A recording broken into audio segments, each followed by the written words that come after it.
The China piece was around the industry and just what is China. China's enormous. I think the message was that it's a market of many markets. Very difficult to know how to start in China. I felt like our group thought it's such a big market, it might be one left to the big volume players. Underneath that though, there are a few things going on with some of the traders direct, so let's see where they go. But I think that commodity side, the volume, the difficulty perhaps of going to a market that seemed pretty serious, pretty large, very price driven, might have been the kind of things that stuck with our group. I think in Vietnam, as we came into this market, it was such a different market. It was much hotter, but just busier, faster, colourful, vibrant. Did I say younger?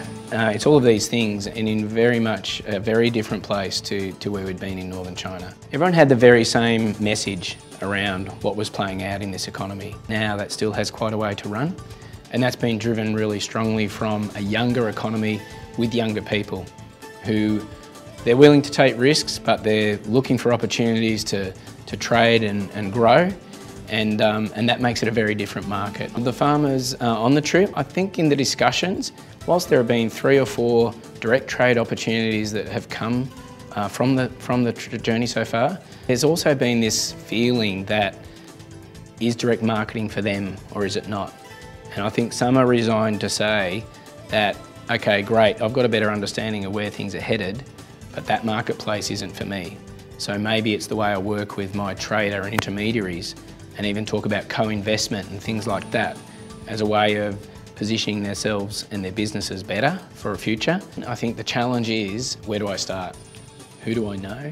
How do I get in even if I want to?